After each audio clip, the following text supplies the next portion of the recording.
It's dead silent on Facebook. Don, let's put something up, would you? Well, I'm going to try to work the clock with this thing that I have here. Um, we'll see if this works. Actually, I don't know. We'll see. It's all new to us, folks. Thank We you. have no clue. Now I've lost the clock. It's okay. It's time to start, Don. Okay, we're just going to go ahead and start. So Thank you. for everybody in the entire United States, here we go. Say a prayer. Hello, world. And welcome everybody to In Wheel Time, America's award-winning #1 Houston-based weekly car talk show. Today is our first online-only show. Oh my God, let's all panic. And for no other reason, you must stay tuned to get some laughs over the technical screw-ups because there's going to be gobs. Well, there already has been. Oh, and we're going to talk about all things automotive, including our house guest, literally, Mr. Jeff Zekin, our tire guy, Mr. Tire Know-It-All. We'll also look into our new car showroom with reviews of the Lexus ES350 and the Ford Expedition Max. We'll give you in-depth reviews of those. We'll also have this week's automotive news and our weekly Ram Tracks and Jeep Trails features, plus some surprise guests if we can get them online. We don't know. We're going to try. We got all that and more just ahead on today's 2-hour In-Wheel Time car show for Saturday, April 4th, 2020. And you know what? It might as well just go ahead and be Saturday, April 1st, because it is kind of like that. Howdy, along with Mike out of this world, Mars, King Conrad DeLong, Don Armstrong here. Our on-site savior is our chief engineer, Mr. David Ainsley. Yeah, he's here. So I'm doing double duty today. Well, actually, more than that. I'm doing quadruple duty. And one of the things is that I was telling the boys is that I have not worked and done my own actual console work, which is this since vinyl. Way before that. I was trying to think of actually when that was, and I think that actually took place, the last time it took place was about 1979 or 80. Before digital boards. Thank you, Jeff. Ba-dun-ching. Yeah. I have no idea what everybody's looking at. Are they looking at us? They are looking at us. I think that they need to look at them as well. They will. They will. Okay. I can make that happen. Well, make that happen so everybody can see that we're social distancing. We're trying to be appropriate, which has also created an issue because you can see that Conrad and I are here and Jeff and Mike are over there in another room. So we're doing our social distancing thing that we're all supposed to do. The only thing that we're not doing is we don't have face masks. And if for no other reason we needed the face mask, so you really wouldn't know our true identity, because I'm not Don Armstrong, and this is not Conrad DeLong. It's only a figment of your imagination. But this is a car show, and we are going to try to maintain focus and continue the car show today. We'd like to thank Candace Sneed from Sneed Ford up there in Missouri, who's tuned in right now, as well as our critic, not only a critic as far as cars and car things are concerned, but also our technical critic down in the NASA area of Texas. That would be Mr. Jeff Heitzman. And Jeff and I worked together back in that 1979 era that I was referring to just a moment ago. We heard that the first time, and we don't need to have it repeated. I was trying to over and over and over again. Yeah, exactly. So it's been quite a week. You know, it's funny because the past 3 weeks now, it has been our world, my world, has been turned upside down. It was as well as everybody else's. It's been absolutely the most bizarre thing in my human existence that I've ever been through. I think pretty much everybody would say that. Yeah. I'm fortunate and thankful that this past week I still had a job and have a job, as far as I know, still today.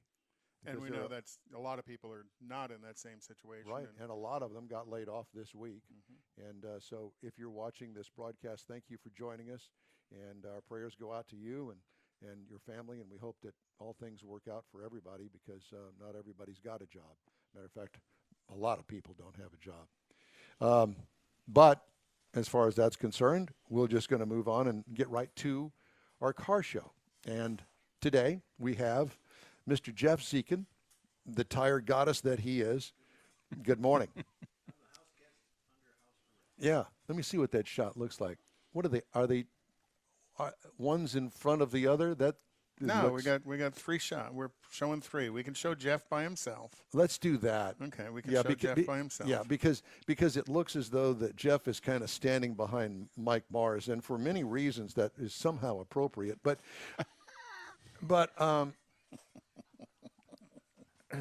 well, you know, a lot of people who, you know, like us, are quarantined and kind of sheltering in place.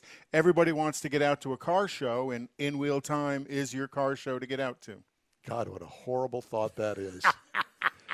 You know, Well, and it's raining. You might as well come in while you're in the house. Come and join us. in Houston, Texas, yes, it is, which is where we are currently. Actually, we're not in Houston. We're in Sugar Land, Texas, but Yeah, well, whatever the case. And Jeff was kind enough to volunteer to come over today. Actually, Jeff only lives, about 4 miles away, 5 miles away? Okay, whatever. Yeah, he's just kind of down the street. And so Jeff was kind enough to come over and help us because we needed some sort of subject material should things go south, which they have today, technically. We've been working on this for a couple of weeks with David being our kind of guiding light through all of this, because we've relied on the radio station to put us on the air, not only visually, but clearly audio-wise as well. Well, all that has changed. The radio station is a thing of the past for us, and so we're doing this online thing, and we're hoping that this is going to work out. It's either going to work out or it's not. So whatever the case may be, I am controlling the audio, which is a terribly frightening thought. And Heitzman says we can't hear Zekin. We can't. So Well, I'm not exactly sure why, because I can, and I think I've got him all plugged up here. Okay. No, I see. No, here it is, right here. There's the problem. Oh, I see. Unmute him. Yeah. Is that any better, Heitzman? Yeah. We appreciate our remote audio engineer. Let's start the show over. Let's start it all over. So these are part of the technical issues. Yeah, Don's in control of the audio. God. As he busts us for like 2 hours about trying to get all the video up and running. All I was. Speaking of video up and running, we are Yes. live on Facebook. We are live on our YouTube channel. And this week, we are now live on Periscope. Woo. All right. Up Periscope. Up something. Heitzman says we're good. Okay. Sorry. Thank you. Because you have to understand, what I hear in my headset is not the output of this console. It is another. It's a very complicated thing, which is why I've been trying to come up to speed. It's extremely complicated for Don because there's only 4 of us in the room plus Don, and he's got like 14 voices in his head. Yeah, and you put them all together, and he doesn't know who's doing what. Yes. And by the way, Don, we're going to get shut down by the city. What is her name? The judge, Tina, Weena. What's her name? Because counting all the voices in Don's head, we're over 10 people. Yeah. That's another. I think that's Lena, and she's in another county. So She's on another planet. well, there is that. and Dan Wexler says hello. Danny Wexler. Well, it's great to hear it. You know the Wexler family, jewelers since, the 1800s. Did you remember Wexler Jewelers? Yeah. Used to be downtown. And we picked up Al Ferry, who's a former engineer with General Motors. Hello, and I'm Al. Pretty sure Al is listening to us I've from met somewhere Al. in Michigan. Somewhere I met Al along the way. I think I did. And Travis Daines, the Jeep, what's the name of his site? His Jeep Jeep site? Freaks. JeepFreaks.com. Okay. Hello, Travis. Gina just joined us as well. Hi, Gina. Gina. Well, we're so glad that everybody's getting on board all of this madness. Because they have nothing else to do. It's raining. They can't go out. That's right. It's raining here we're in bored. Houston. Let's go see what the boys are doing. So, at any rate, we're going to try to focus on automotive because yeah. that's what the show. There's that, because that's what the show's kind of about. But we are going to move to the Jeff Zekin Tire Man segment. Oh, boy. If Jeff is staying in the shot, he keeps bending down. Well, to he's, pick something up. he's Mike- helping me get stuff. I got Mike dropped some things. You know what? So if they give us any grief, put that two-shot up there with Zekin behind Mars. That'll stop that stuff real fast. Yeah, that's perfect. So we had this thing that we were going to try to do, Mike. Oh God! This thing that just doing whiteboard. Here. Help me. We've lost control and we're only 5 minutes in. So we were going to have Mr. Zekin out in the driveway with tires and to give us the background on things like tire dating. Not actually going out with the tire on a date to the movie or something, but how old is the tire? When did you write that joke? And he was going to go out there and show us on Zoom. And you've probably heard some news stories about Zoom lately. The latest, apparently, happening last night on my way home from work when I got a notification on my phone that something had happened over at Prairie View A&M. And they were holding some sort of a class online through Zoom. You can get like 100 people on Zoom, and everybody can participate and all that sort of stuff. Well, there is this thing that apparently somebody has figured out that they can go into Zoom and they can pretty much hack it and say things and do things online in this classroom. Oh, good. So we can blame somebody else when it goes bad. That's right. Here. That's right. Kind of like I've been doing all my life. I know. And the only reason, because I learned through 3 relationships that it's all my fault all the time. Okay. Just saying. We'll all agree with that. I know. Okay, that's it for the tire segment. Let's move on. Well, the intent was, and we've got to work the technical issues out, was to get Jeff out on a tire and be able to decipher all of the numbers that are on a tire. Could you kind of rephrase that, Jeff out on a tire? That just doesn't. Kind of get Jeff out with a camera showing us all the numbers on a tire so he could decipher all of those numbers on the tire. So what we're going to have you do is pretend. Just so everybody knows that we have been trying to make this work for 2 weeks. And then it all came down to this morning. So everybody got here at 10 o'clock this morning, 2 hours before the show. I got here at 10 o'clock. I think Mars and everybody else was about 10:30. Whatever. We tried to have Wine. Tried to have enough time to be able to get this all technically worked out. Now, we've been working on the technical aspect of this, like I said, for 2 weeks. Not full time, but days and hours and that sort of thing. Well, guess what? Didn't work. Nope. Just saying. So let's be y'all are cutting yourself short on this because this is working right now.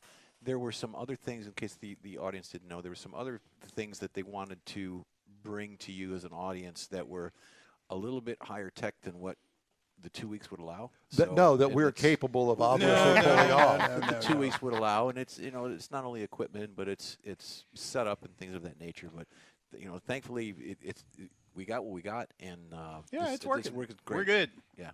Now we're going to try not to embarrass ourselves in the next hour and 45 minutes. That's the whole Or goal. more than we have in the first 15 minutes, right?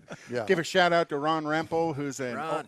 an old friend of mine from Enid, Oklahoma, is joining, and great. he is one of the managers, the inventory manager at Jansen. Used to be Jansen Oldsmobile, so as far as I'm concerned, it's still Jansen Oldsmobile. Jansen Oldsmobile. And then Randy Weldon from Northside Mustang Club. Oh, that's joined good as well. Eden is northwest of Oklahoma City. Isn't it? Enid is pretty much straight north, slightly west There of you go. Oklahoma City. Been there. Eaton is the home of one of the Air Force bases that trains F-16s and T-5s. Are we going to start talking about cars anytime soon? Sure. We talked about food last week. We did. We did talk about food. So I could say lots of things, but I thought we would maybe try to get a couple of things in with Jeff about tires. By the way, did you see any good movies this week? I am not a what's the one everybody's watching? Tiger King or whatever that is. I have not watched a moment of that, and really don't want to watch a moment of that. I don't know why. It just seems a little weird to me. So no, I haven't really. Well, for me, working for BG, we're still considered essential, so we're still out delivering product and oil to to. So you're one of automotive the repair. other million people that are still out on the roadways when you're not supposed to be. Yeah, but I am extremely cautious when I'm out on the road. Not with the way I drive, but with everything else. You know, I glove up when I get out of the van. I keep my space and distance, and before I get back in the van, I take my gloves off, and then I keep Frigifresh close by. But we can't have Frigifresh. We can't buy that. So why would you even say that? It's just a big tease. Thank you. I think it's code for something else. No. It's an antibacterial viral product. But we can't get it. But our shops have it, and our shops are using it to disinfect customers' cars. We'll have Carolina on in a little bit to talk about that, about how they will. Well, you hope we're going to have Carol. How are we going to get her on? Well, that's what we're working on with Zoom. So we got Ron Stein is in the green room waiting to come and join Ron. us. So we're good. We're rocking and rolling. Okay. Ron's in the green room. Yes. Okay. We're going to be able to get his audio on the air? Hoping to have his video and his audio on here. God, it'll be We're a hoping. miracle. So, Mr. Zekin, I wanted to actually discuss with you. We've talked about tire dating before, Right. which is the date that is coded into the side of the tire. Right. It's a 4-digit code, and it is, in most cases, it's on one side of the tire. There's some tire manufacturers that put it both on the outside of the tire. When I say outside of the tire, the side of the tire you can see visually with the rim. Yeah. And then the inside of the tire would be the part that's underneath the car, not necessarily inside of the tire. But the part on the inside would be underneath the car. It's a 4-digit coded number, and it's based on weeks and year. As an example, the vehicle out in the driveway that's covered up has a 50-15, which is the 50th week of 2015 when that tire was made. Those are the rears. The fronts were, I believe, a 45-15. But on this particular vehicle, it's a staggered fit, so the rears are 19s, the fronts are 18s. They're 305, 35, 19s in the back, which is the 305 is in millimeters wide. The 35 is a percentage of how wide that tire is on the tread based from tread edge to tread edge, and of course the 19 is the size of the rim. So you're telling me that because of the two different sizes of tires, smaller in the front, bigger in the back, that those tires were, what, a couple of years apart? No, they're the same year, a couple of weeks apart. A few couple weeks of apart. weeks, I see. Because Okay. the first 2 digits are the week. So, for instance, if you go out on a new car, it's say it's 820. 08. 0820 would be the 8th week of 2020. Gotcha. Okay. So those tires are 4.5, basically 4.5 years old. Those tires are junk. Don't tell me that. they're Why not- do you say that? They're not junk. They're just old. They're old. They're old. I would But I thought you said a tire like that could last for 10 years. the tire. There are Michelins. They are Z-rated, so the tire is still a good tire. It's a viable tire. I just would be considering replacing them Now? soon. He doesn't have the money. I ain't got the money to do that. Are you kidding? Those tires are like $500 a piece. Yes, those Corvette tires Corvette are tires, quite they're- expensive. They're speed rated. They're a Z-rated tire. I think they're ZRs, and of course they're staggered fit. So They can't be rotated either. exactly. And I believe they're directional because you've got an outside print on the tire. And that's another thing that the manufacturers do on an inside and an outside. They'll put an outside or they'll put an outside with a rotation arrow to show which direction or which side of the vehicle that tire should be on. So if you're looking at a tire and it has an arrow that's clockwise, that tire is on the right side of the vehicle. If it's counterclockwise, the tire goes on the left side of the vehicle. So what you're saying, what a brilliant move I made when I bought that car. Oh, no, it's a beautiful car. Don't get me wrong. I'm just messing with you. No, But that's the nature of high performance cars. Exactly. Lots of cars do staggered tires, staggered wheels. Right. You know, even the Cadillac STS Right. of 2005, 6, 7, 8, 9, they had staggered fit on them. They had smaller tires on the front than they did on the rear. And it wasn't too long ago. It was just a few years ago. I want to say 3-ish years ago. Now, Michelin makes a high-performance Z-rated tire. Goodyear makes a high-performance Z-rated tire. A few years ago, it was, I believe, Goodyear was on a recall-type basis for the Z-rated tires because under a certain ambient temperature, the tires would crack. You would get surface cracks, like spider cracks, on the outside of the tire. Yeah. You see that with age normally, but these were due to. You talking about tire or human? Tire. No, Tire. we get wrinkles, Don. Tires get cracks. Well, Jeff, remember when I had that Honda? Right. And I had asked you about those, and it had kind of like this surface Right, little spider spider cracks, webbing of right. them. And you said nothing to really be concerned with. It's more of a cosmetic Right, issue than anything it's else. a sunburn issue. It's like when you get on the sun too long and your skin turns red and it cracks and you get blisters. Same thing happens with the rubber on the tire. It's continually being pounded by the rays, the heat of the tire and rotation. So there's a lot of things that work against it rather than for it. Okay. But nothing, no kind of maintenance or treatment you can do to it? Could you apply some kind of a Lotion. well, yeah, I mean, Yeah, a dry lotion or skin lotion, tire dry tire dressing. lotion. I'm familiar with You're lotion. going in the direction of lube, and I don't know if there's any would use that. The spray-on stuff that you can buy at an automotive parts store or Walmart or anything, the tire shines, they're actually a detriment because they don't absorb, and it's just it's like putting oil on your skin and then going out in the sun. But boy, it sure does look good. It looks does good look until good. you go down the highway, and then centrifugally it all slings off and On it your throws onto your fender. and Exactly. You I spot it up don't, in I the don't rear put quarter th- I don't put that much on there. I actually, what I do is I got some bottle of stuff out there, and I put it on a rag, Yeah. and then wipe it on Or a there. sponge, yeah. Yeah, I wipe it on there, and if it looks like it's too much, I wipe some of it off, just so it has that dark black appearance, not shiny. So now, Don, you have to do that with both hands. Wipe on, Wipe off. You've watched way like too much television, haven't you? Karate Kid. Was That it Ito? that was where that Was his came name from. Ito? Edo. But That's east of downtown, Edo. I'm just saying. Is that the name of a street east of downtown? No, Edo is east downtown Houston. Oh, okay. Actually, that's kind of supposed to be the new growth area in town. Oh, it is. Trust me. Put ointment on your growth. All right. Thanks, Jeff. That's a You know- showstopper. you So know, we got Ron Stein standing by too. I see Ron. Oh, that's right. We do. You know, I've kind of lost track of time, but I because I was having such a good time. Wax on, Wax off. So, okay, we're going to take a little quick break here, and then when we come back, we're going to talk to Ron Stein. Is that okay? Everybody for good me. with that? Sounds good to Okay. me. We'll be right back.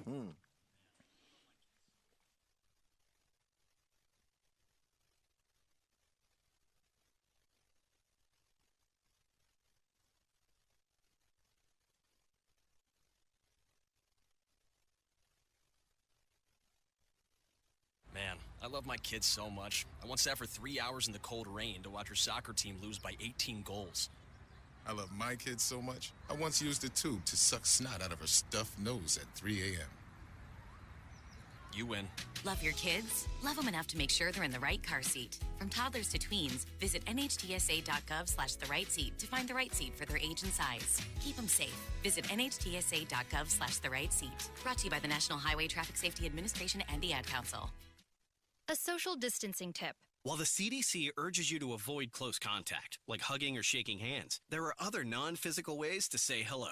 Wave, wink, use sign language, salute, smile, give the peace sign, throw up an air high five, do jazz hands. Remember, stay a minimum of 6 feet or 2 arms length away from others, and stay home if you can. For more info, visit coronavirus.gov. Let's all do our part because we're all #AloneTogether. Brought to you by the Ad Council. Okay. Well, I've already screwed up part one, but you know, I'm getting there. We got time. We got time for part 2 as well. Yeah, I'll be better. I promise I'll be better. So there's that. So I'm going to reset over here, so everybody just knows what I'm doing, including myself, because I typically when I'm here in the house, I talk to myself all the time. You ever do that? Nobody else will listen. There's no. Well, Suze is here somewhere. I hope that Even she's still she don't here. listen either. She's in here asleep Is she sleeping? on the back of the couch. Okay. Well, just as long as she's here, because I worry about that. She's had quite an upset morning. You know? So for everybody to know, Suze is Don's dog, Yes. And his beagle. yes, yes, she'll probably walk in the shot a time or two. But at any rate, so I don't really have any control over Ron Stein and bringing him in on the air. So I guess somebody has got control of that because I don't. Yep, we're ready. Ron, Hello, Ron. Ron, Can you Ron. hear us? Apparently not. Somebody wave at Ron. Yeah, but we have no sound from Ron. Yeah. So there's no sound from Ron. So Well, Ron's waving. that would Hi, be Ron. That would be Conrad. Now- David, would you like to come over here and fix this? I have no input through the HDMI, so it's output from Mars. Okay. So at any rate, Ronnie, we appreciate you being there with us, and if you can hear us, good for you. Do you We have a can't- whiteboard? Can you write? Can you write things as an answer? No, we don't want that. So at any rate, Let's see here. well, while you guys worry about that, we're going to continue on with the radio show. We'll try to straighten that out. I ran across something that was very interesting this week. It was actually emailed to me, some sort of PR firm, but I thought it was fun. With experts predicting the coronavirus isolation period will lead to a baby boom later this year, it's likely that a lot of babies will be born towards the end of 2020. Of course, that would be Mr. Mars that is giving us fits over here on our microphone, so we'll just let that go. But at any rate, naming your baby is a huge task, and many parents choose to take inspiration from their passions, with children being named after favorite places, favorite musicians, favorite relatives, and even cars. And music. You know, maybe we'll have a baby will be named I Corona. Choose My Car Or I has Sharona. looked at government data since 2000 to reveal the most common car-inspired baby names. The perfect inspiration for petrol-head parents-to-be everywhere. So you want to start with the UK? Let's start with the UK. Shelby. Let's start with boys and start from the bottom of the list. Lincoln, okay, is number 5. Number 4 is Hunter. Number 3 is Rio. Ransom E. Oldsmobile. Hey. You know, these people have got some ideas about that. UK boy named Rio. Rio, okay. Number 2 would be Austin. My son's name is Austin. And the number 1 Healy. UK name for boys for cars is Healy. No. Martin. No. No, it's Morgan. Oh, I was going to say Morris. God. Morgan. You guys are you can't I can't take you anywhere. Okay. You Yeah. go. Yeah. You go call the wrecker. I'll wait here with the car. Okay, so girls' names in the UK, number 5 would be Clio. I didn't know that there was a car named Clio. I think Clio is a Renault product. It's their small little bitty car. Well, Clio. it's not a whole lot of girls named that, 217. Then number 4 would be Mercedes. That works. I like that Probably name. a lot of Mercedes here in the United States. Girl names after cars. Number 3 would be Kia. Really? That's kind of a cute name, yeah. Number 2 is Alba. Alba. I know what And an Mars Alba and I is. actually know a woman by the name of Alba. Okay. She runs a Was press fleet. Have you ever asked her if she's named after a car? I did or is not. it some No, I've other- never asked some anybody that. family relationship to the name Okay, Alba? so do you recall what I said about the number 1 boy name from the UK? Morgan. Morgan. Guess what the number 1 girl name is? Edna. Morgan. Okay. Well, you know, it's that It kind of swings both ways. Right. Well, it's kind of that gender neutral naming of people. No, that would be in somebody else's day, not mine, but yours. Because Eu- you're younger than me. Eunice who? Eunice. Eunice. We were talking the other day about I'm a hog. What a bad sense of humor your parents had to have. Yeah, and you know, there's all sorts of other names that go before hog, so whatever. Okay, so let's do the top 5 car names for girls In the United States. in the United States. Shelby's got to be one of them. No, If for no other reason No, than it's to not. make all This the is- Mustang people happy.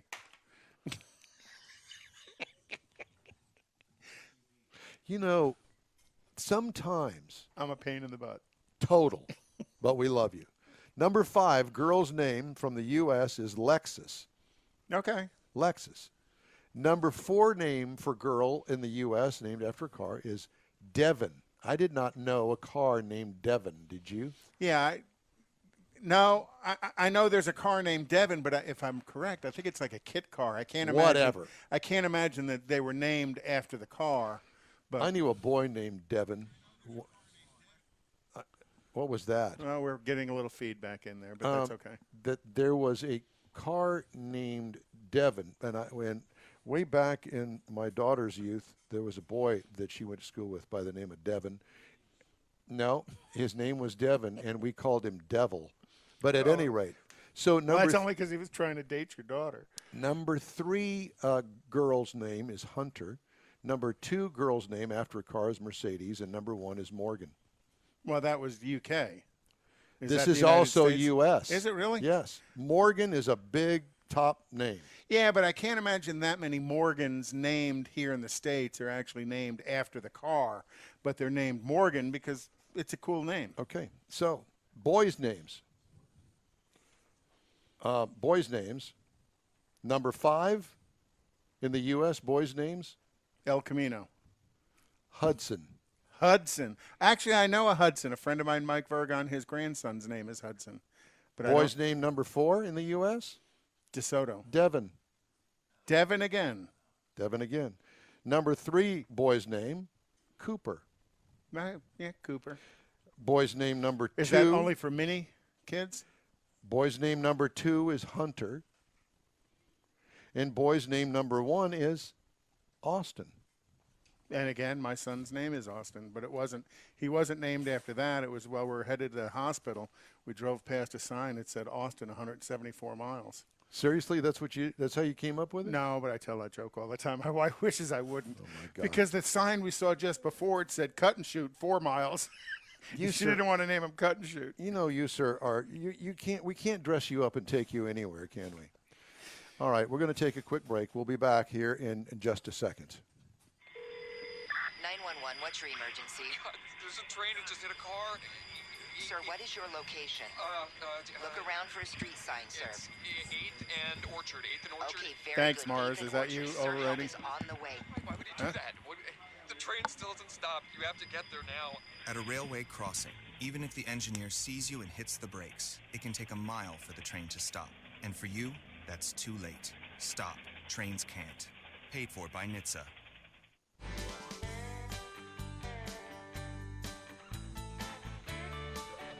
Okay. Well, there's the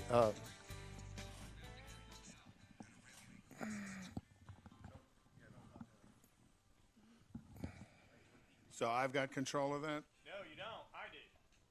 Leave that alone. no. This is my music here. This is my music here. Are you playing that through my console? All right, Yes, we're back. We're on the air, and We're back, and the PSA is over. So are we back on? I think that we are. We're learning things as we go, folks. We no, appreciate you. because what we're doing is, see, my goal was to do this dress rehearsal before we go on the air. Well, guess what? The whole dress rehearsal time was taken up by my partners in this crime, and we ran out of time to do a dress rehearsal. Can you hear us, Ron? We Barely. can hear Ron, but I can, how about try that again, Ron?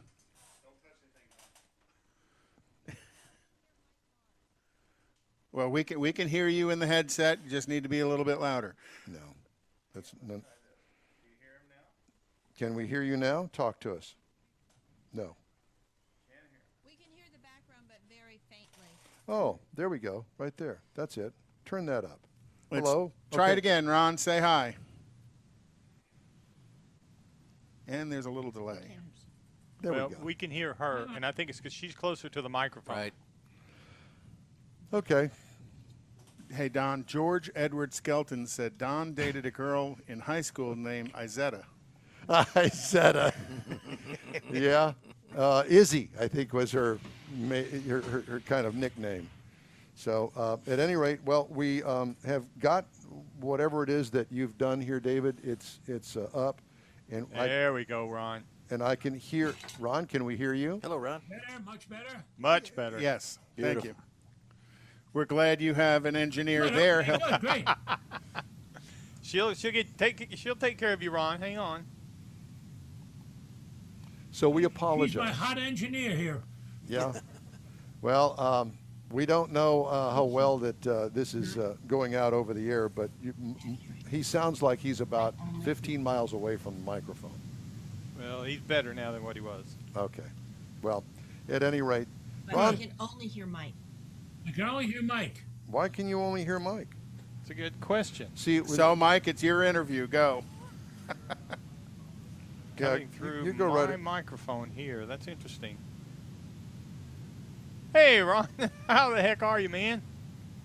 Ron, what we were wanting to talk about, you, sir, have a lot of classic cars, antique I type do. cars.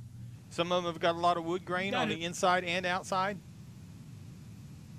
A couple of them, yes. Two of them are Woodies.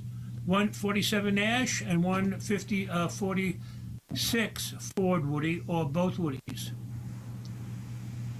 So, Yes. So what are you doing now that you can't get out and go take? How are you preserving them? What are you doing to take care of them? Well, the preservation is actually way before the storage. Okay, there are a couple of things that are very detrimental to wood. One is sun, the ultraviolet rays, and then water. Water takes its time actually to disintegrate the wood from the inside. It's called wood rot, and it makes the wood inside out powder, and that is detrimental not only to cars but boats. I've got a little experience. I had a 35-foot wooden boat with a wooden mast, and was constantly revarnishing and refinishing and repairing. The interesting thing now is that the new varnish has an ultraviolet protector. So I would suggest anybody that has a wooden car, a wooden boat, wants to preserve it and keep it like new, they use varnish that is a marine varnish. Emphanese is one brand, Pettit is another, and that's got the ultraviolet light in it, in the varnish, and it will preserve the varnish, and you don't have to do it every year. The old varnish that was left in the sun on boats and cars, you'd actually have to refinish it every year, only because the ultraviolet rays broke down the varnish. So remember, number one, I always wash the cars with clear, cool water and dry them, especially in the finger joints, around the hinges, where the bolts are going through. And it's very important to keep the wood dry. So, the reason that woodies are so rare is that people did not, after they were used and new, they washed them, left them out, and it caused wood rot, and it caused the varnish to disintegrate, and then also the sun would bleach the wood. So a lot of the people just left them be rather than resand, restain, and revarnish with the old varnish that did not have the ultraviolet rays. So right now, though, I mean, you really can't get out, you really can't go do anything. So what you've done in the past then should kind of carry you through for a little while till you can get out and do something with it. No, it's like anything else. A good paint job is not only dependent on the paint job; it's dependent upon the sanding and the preparation of the metal and the underlayment, the stuff that the paint sticks to. Just like wood, wood must be sanded correctly.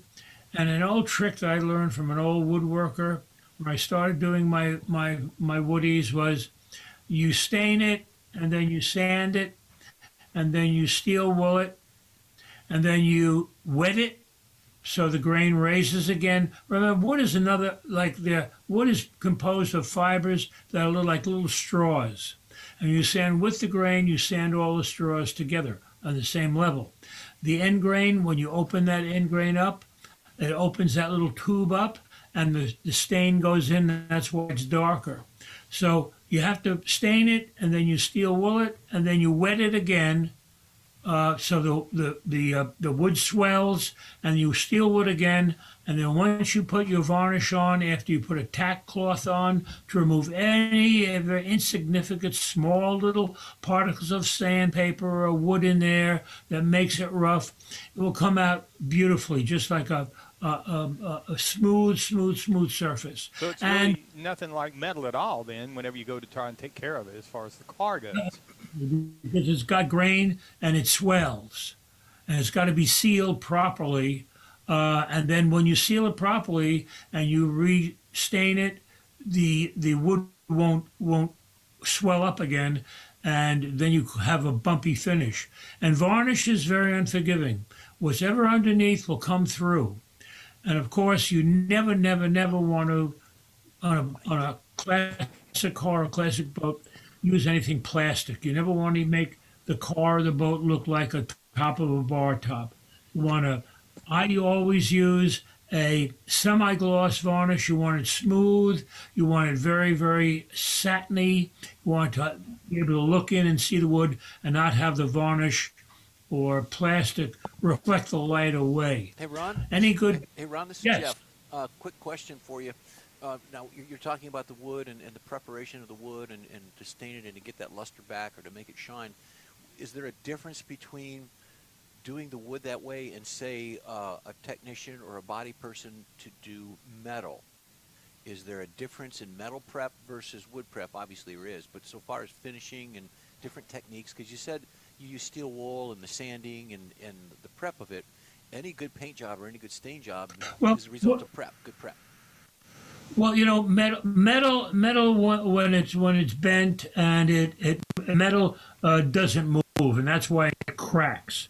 You either have too much paint on it or not a good bond, then it will chip and crack and get uneven.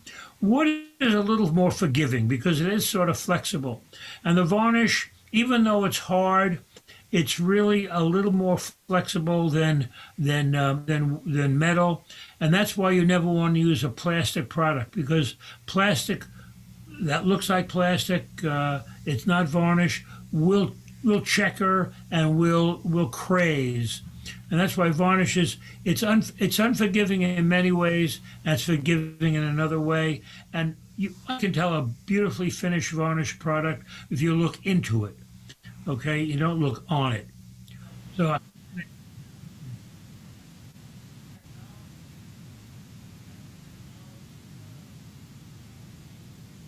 has the technology of varnish changed? Good question. Morris, can you pass that on? No, the technology actually is with technique.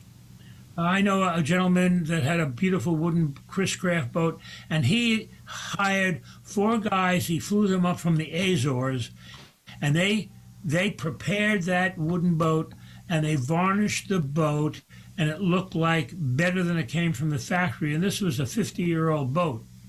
The preparation for varnish is very important, and the laying it on, you have to watch the temperature, you have to watch the humidity, the type of brushes you use, the wind that doesn't carry any dust or dirt or pollen in the air can ruin a beautiful varnish finish. Okay, good. I didn't know. I knew with the technology of paint that's really making a lot of advancements that the varnish difference really hasn't advanced the way paint has. So that was kind of my question. So yeah, no, you've answered the question. Also, when you prep and you're ready to shoot a color or put a stain on, and you're in a booth, are there different temperatures of the booth that you have to maintain for ambient when you do this? I mean, is it warmer for paint or is it warmer for stain? Yeah, temperature and humidity is very important. That's why you don't see a lot of wooden boats down here in the South, only because of a few things. Number one, the humidity and the temperature.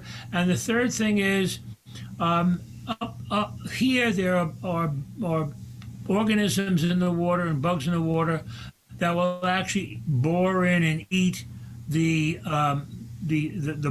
wood of the boats. And that's why they have bottom paint that they don't actually make anymore, because it was lead-based and mercury-based, and was very detrimental to the environment and also to the people that actually painted the bottom of the boats. That had to be done every year.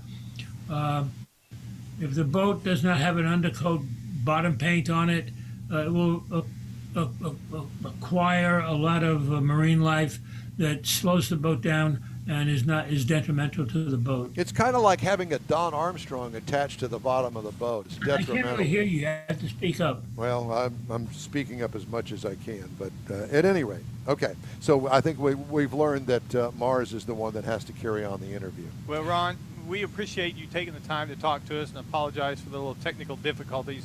I'm not sure exactly why Don, you can't hear Don, you can hear everybody else, but we're working on that. So anyway. And people love your T-shirt, Ron. Yeah, they do.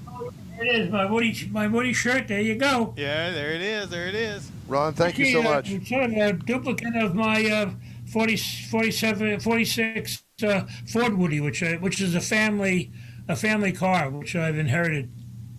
Well, it's nice. We appreciate it, Ron. And you. we'll be Good talking to you again, sir. Okay, great, and be safe and be healthy. Thank you very much. Thank you. Ron Stein. Bye-bye. Okay. Well, I think we got that. Thank you very much. And by the way, you are watching the In Wheel Time program. It's the In Wheel Time Car Show. And our guest there was Ron Stein, collector, car aficionado. He's also put together a lot of Concours d'Elegance. I mean, he's very well versed in the restoration of automotive, all things automotive, and clearly boats as well. I did not know that about Ron, but at any rate, it's always good to talk to him. And Mr. Mars, if you'd kill that feed, that would be just great. Okay, so we're going to take a quick break here, and we are going to continue our program on the In Wheel Time show. So stay with us. We're back after this break. When might you be buzzed? When you suddenly love everything. You guys, I love this song. I love these nachos. I love our kickball league. Ugh! I love this guy. What's your name? You know what I love? A ride when it's time to head out. If you see a buzzed warning sign, call for a ride when it's time to go home. Buzz driving is drunk driving. A message from NHTSA and the Ad Council. I love your car. Is this real leather? A social distancing tip. Putting distance between yourself and others is critical to slowing the spread of coronavirus. So here are ways to stay in contact without the physical contact part. Call, send a text, set up a video conference, post on social media, dedicate a song on the radio. If you have symptoms of fever, dry cough, and shortness of breath, call your healthcare provider before going to their office. For more info, visit coronavirus.gov. Let's all do our part, because we're all #alone together. Brought to you by the Ad Council.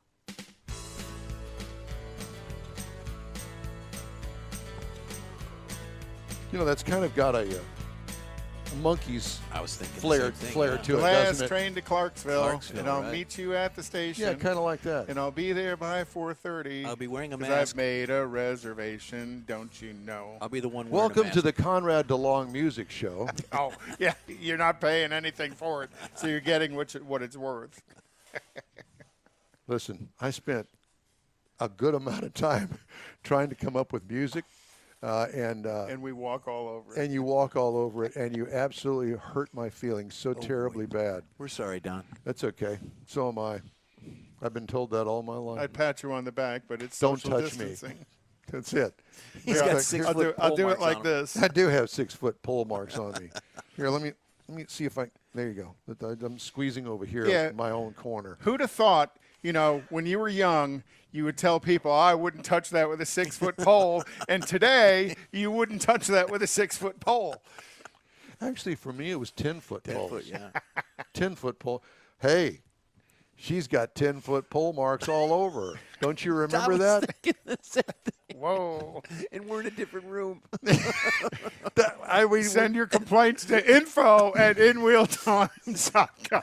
Oh, my God. Don't send them to this studio. Send them to that studio. She's got 10-foot pole marks all over her. Yeah. Goodness. You remember those days. We've lost control. But I have to tell you that I do remember that. I think it was from junior high school where I picked that up, which was, many millennia ago. Thought I would kind of share that with everybody. There's a lot of things I'll be sharing over the next next some time as the shows progress, if we're not taken off of the internet. I would imagine that you could probably do some things and be taken off the internet, can't you? By the internet police?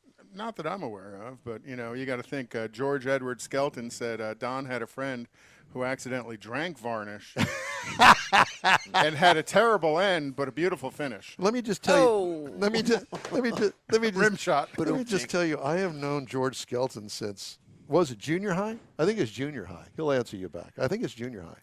That's where we met, but maybe grade school. I don't know. Hey, a shout out to Ellery Andrew. He's now watching. Remember, Ellery was the one who bought the garage find Shelby that we saw down at Keels and Wheels 2 years ago. Yeah, that was. And actually, I think he said he found that in Huffman, Texas, in a garage in Huffman, Texas. What a beautiful car that was.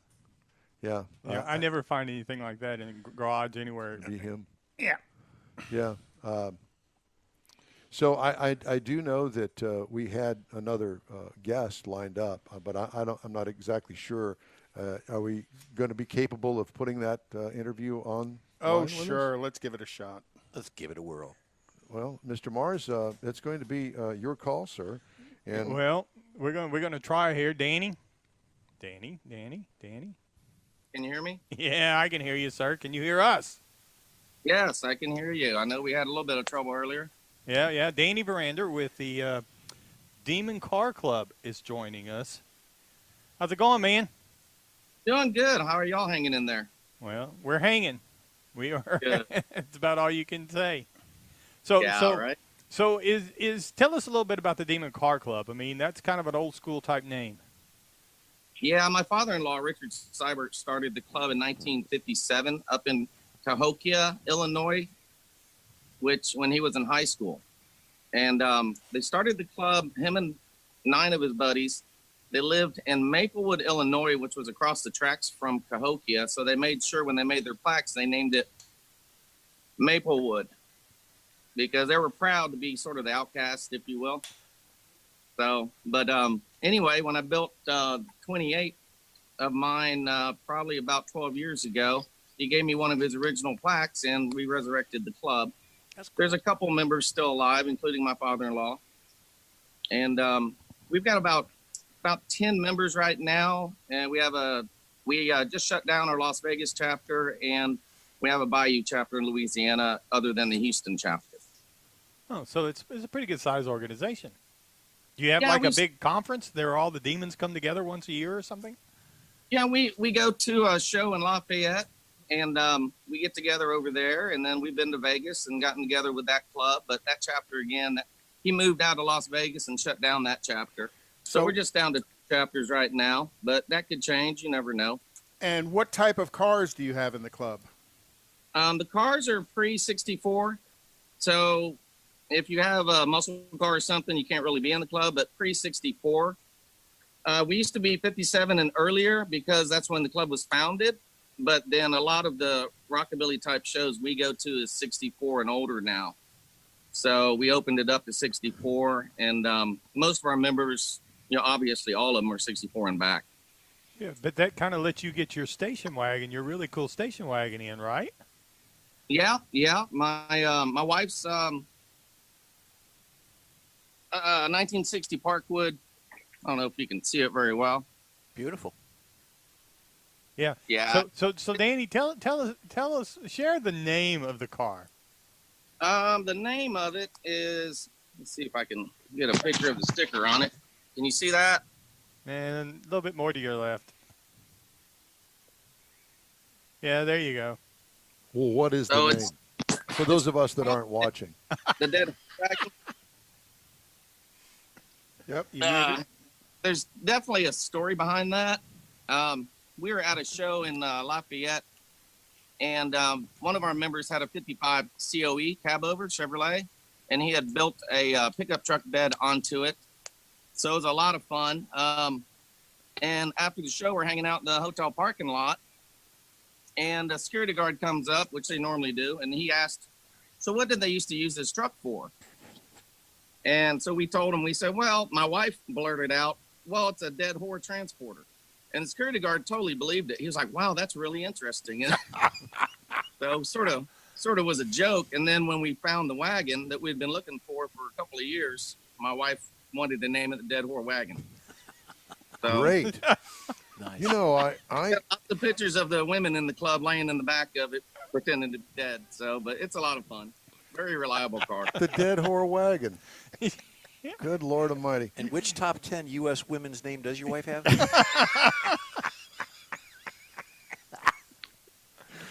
Oh, that is just way too funny. Everybody picks a name for their vehicle, but your name has a true bell to ring.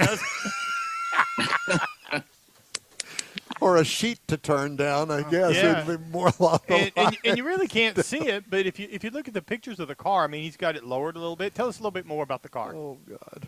Oh, it's got a crate motor 350 in it with 350 turbo trans. It was fully airbagged, but we took the bags off. It is lowered some. It's got coilover suspension, tubular A-arms, air shocks in the back so we can air it up when we load it down with our equipment. And when we go to shows, and you can get everything in there. What and is that's that one next reason to we it? got it, was to load it up with easy ups and chairs and coolers and everything like that. Right.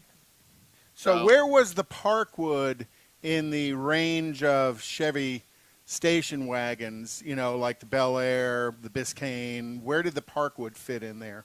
Yeah, the Brookwood was a step above. Brookwood. And they also had, in 1960, they had the last of the Nomad, which was still a four-door, but the Nomad was fully loaded with a little bit more chrome, and it had the third row seat that faced backwards like the Parkwood did. I mean, like the Brookwood did. The Parkwood is a step down below. Okay. So the structure would have been Parkwood, Brookwood, Nomad. That's what I was going to ask. Where it ranked in that grouping. Interesting. And what else you got sitting behind you? Like a 55? Yeah, what's sitting next 56? to it? 55? It's a 55 Buick Century. Straight 8? Yeah, it's got the 350 in it, crate motor, with a 350 turbo trans. We found that in Oklahoma in a junkyard that was about to be crushed for metal value, for the steel value, and saved it from there. We took the body off the frame, threw the frame away, and built our own frame, club members, and built our own frame and airbagged it so it lays on the ground. The bumpers are about 2 inches off the ground. So is that patina or just rust? No, it's original. Yeah, it's both. Yeah, so it still has the original paint. And or what's left of the original paint? Do what? Or what's left of the original paint? I can't hear you. Yeah, it's or what's left of the original paint is what he was commenting on. Oh, yeah, definitely what's left of it. Had some shag carpet in the back dash when I first got it. Of course. Yeah, it'd been sitting there since 1971. Still had the 71 inspection and 71 plates on it. Did you put the shag carpet in the dead whore hauler, or Say again? did you put the shag carpeting in the dead whore hauler? It probably had it on the headliner. I don't know. God. You know, I get the feeling that we need to break out some beers and maybe sit around some wash tub full of ice and, forget all of this and just have. I thought that's what we were doing. Well, we are kind of doing that, aren't we? Okay, well. All right. Well, a cool couple of cars you have there. Thanks a lot for sharing them with us. Yeah, Danny, we'll be in touch again. And okay, good deal. And how it's can good talking to y'all again. And how can people get hold of the Demon Car Club? I can't hear what you're saying. How do people get a hold of the Demon Car Club if they want to get a hold of you, find out some more information or and anything? Join? We're on Facebook. Just message us, Demons Car Club. Demons. And I'm the president, and my vice president is Jeff Light, and either one of us will respond. Sounds good. All right, sir. Thank you. you. Man, we appreciate it. Hey, anytime. It's good talking to y'all again. You too. Thanks again. A lot of demons running around in here. Yeah, no doubt. Absolutely. All righty. You know, you asked what cool the name cars. of his car was. We're going to take a well, actually, it's the top of the hour, so I'm going to have to make some adjustments to the programming aspect of this show because it clearly has gotten completely away from everybody. Well, what there programming? is that. Well, we don't have to listen to the FCC anymore, so we've kind of wandered off. We the, never listened to reservation here. we never listened to the FCC or the FAA. Or, yeah, it was kind of a who? It was one of those who? Yeah, we never did any of that, so we don't even have to worry about that. But we thank you for joining us. This is the In Wheel Time Car Show. That's In Wheel Time. And we have a car website called inwheeltime.com. And you can also watch us on Facebook as well as YouTube, which we are currently streaming on. So we're going to start hour number 2 of the show now. Is that okay with everybody? I think we should. In fact, I think we need to reset is what we need to do because I'm completely lost. I have no clue. So we're going to do that. As a matter of fact, we're going to do that right now. Hey, everybody. It's hour number 2 of America's #1 weekly award-winning car talk show based in Houston, Texas. It's In Wheel Time. Coming up in this hour's showroom, our new car showroom, which we never got to the last hour's new car showroom. Oh, man, we just blew right through that, didn't we? So we're going to have 2 of them. We're going to have the Lexus ES350, and Mr. Mars is going to have the Ford Expedition Max. We'll also have our Ram Tracks and Jeep Trails features. You'll hear stories making automotive news headlines that I promise we will this hour, which we didn't do last hour, and I talked about it. All that and more just ahead in this hour of the In Wheel Time Car Show, along with Mike Out of This World Mars in the other room over there, and our technical director, Conrad DeLong, here. I'm Don Armstrong here, and our in-house guest today is the tire man himself, Mr. Jeff Zekin. Good afternoon. It is an afternoon, isn't it? So anyway, we thank you for joining us, and we hope that you have been somewhat entertained. I can tell you this, that we have certainly been entertained. That's all I can say about that. Hello, Melissa Petkoff from Pine, Arizona. Pine, Arizona. Well, wow. Way up in the mountains. Great. It is great. We have a nationwide audience. We are nationwide. Nice. By the way, speaking of nationwide, I watched the ZZ Top documentary this week. Did you see that? No. You know, I found out that I have been a ZZ Top fan since high school when it was the Moving Sidewalks. Mm-hmm. Okay, well, that was the original band name, wasn't it? Well, yes, Billy Gibbons was in that. It was not the original band. And it's a fascinating show.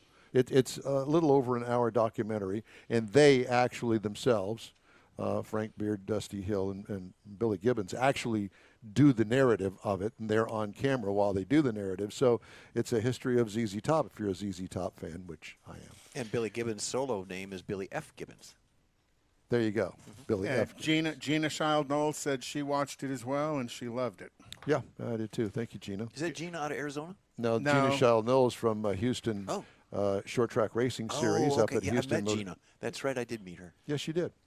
As a matter of fact, speaking of, got to give her a shout out. She has been posting on their Facebook page, that be the actually the Playland Park Meyer Speedway Facebook page, some absolutely fun pictures. What is that I keep hearing? Somebody over there is touching something, and I'm not really sure. No, we're not. No, we're not.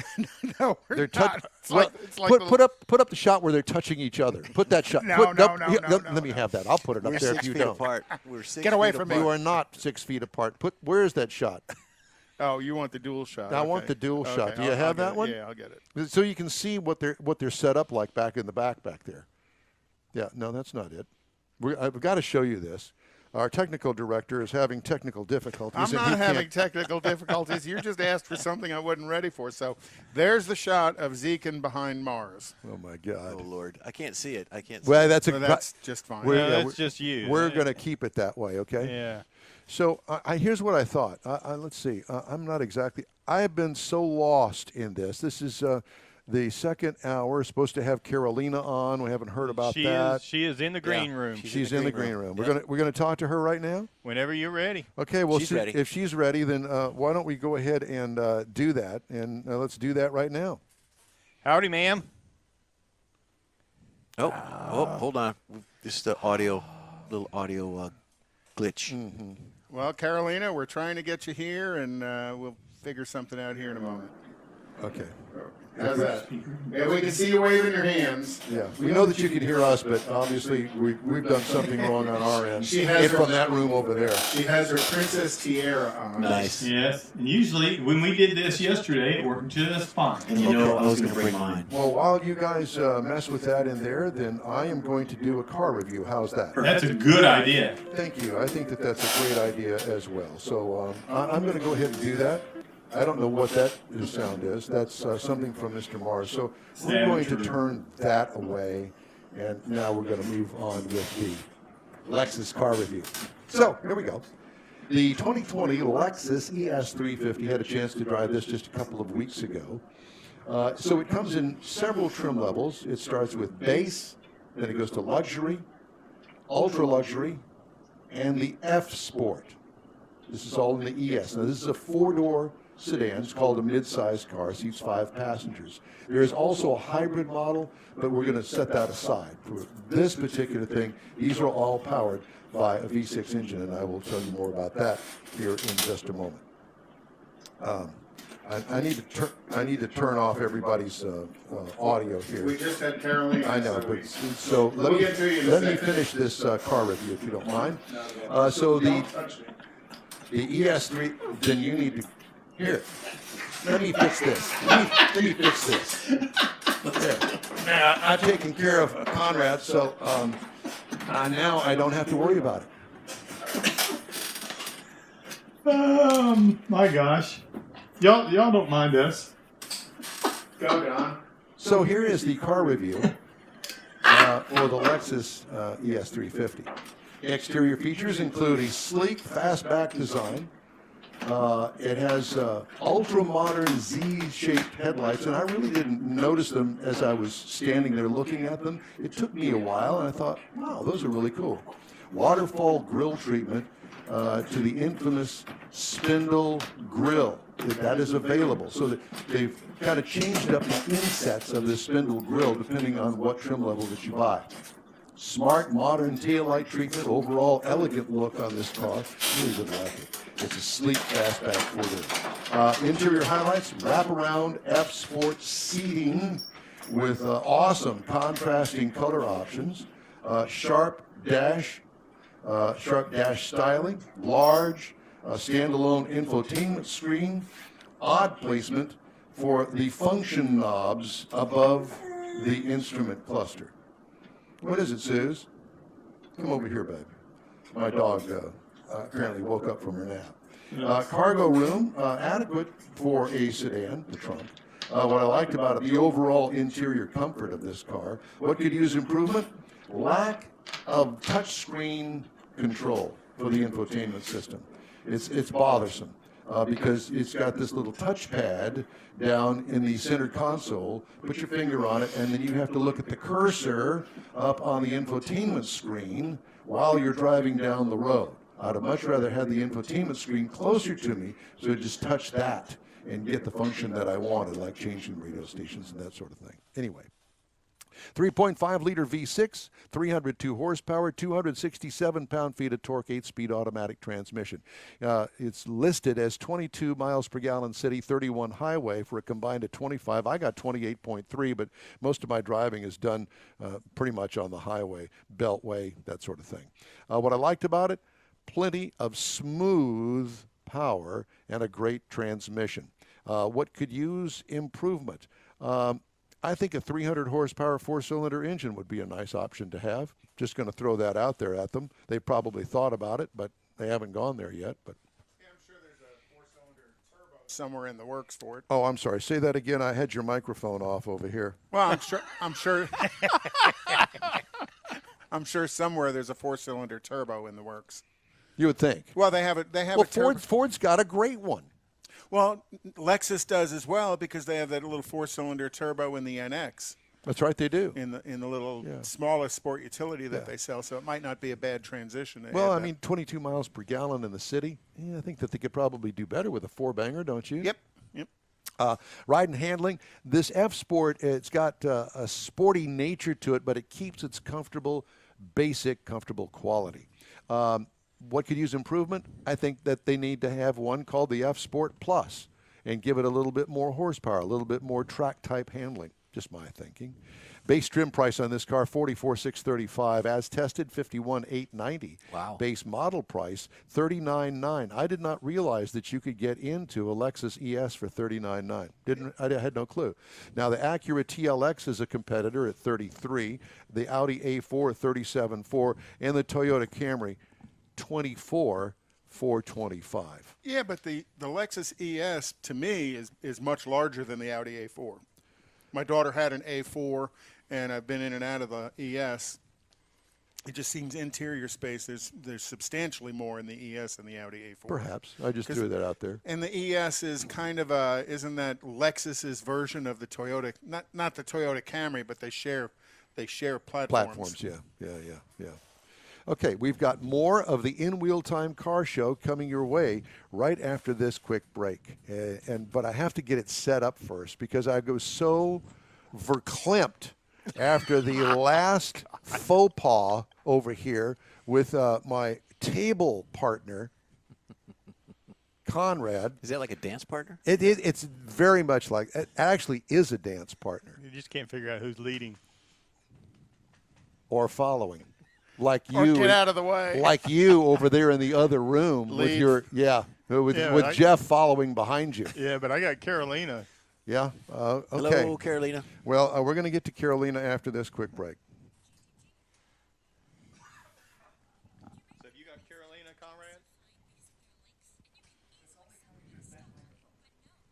No, I think I found the buttons. Watch this. Miles an hour? Watch That's enough this. time to travel the length of a football field. Make good decisions. Don't text and drive. Visit StopTextStopWrecks.org. A message brought to you by the National Highway Traffic Safety Administration, Project Yellow Light, Noise, and the Ad Council. I'm going to unmute her.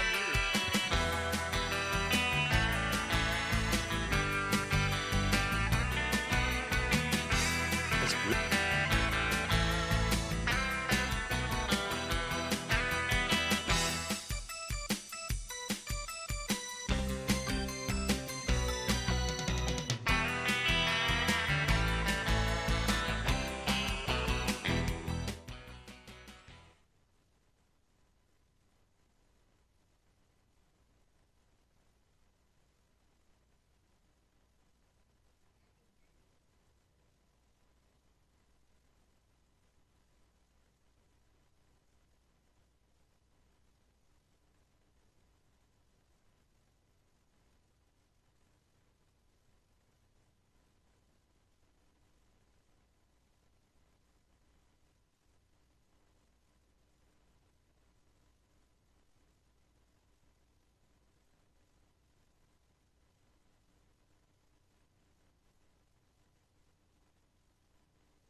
It's 56 Buick or the Brooklyn. I was muted. Don was muted. Now you're not. Because you see, here's all right. Here's You're not socially spacing. I know. Well, here's the issue. Because you see, I can hear myself when the mic is on and when it's not on. I know. But there's 14 other voices in your head, Don. Those are demons, and we just interviewed him. Those aren't demons. That's a very special person that's hidden in there. Right. And only gets to come out every once in a while, usually on this program. So. And God bless Carolina. She's got so much patience. And she's sitting there waiting to come on. She's waiting, but all of a sudden now she can't hear y'all, but she can hear me. So I'm going to have a conversation with Carolina. All right, we'll go right ahead. We'll go ahead and start it. There you go. Howdy, ma'am. I'm doing great. I hope everything – it's raining over here. Hope things are better over there where you are. So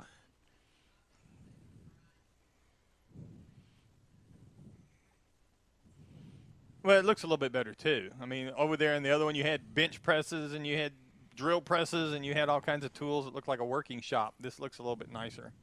So tell us today. I noticed you got your tiara on. Jeff noticed that earlier. I had to put my hat on backwards. In your honor. So anyway, so what you got for us today? What?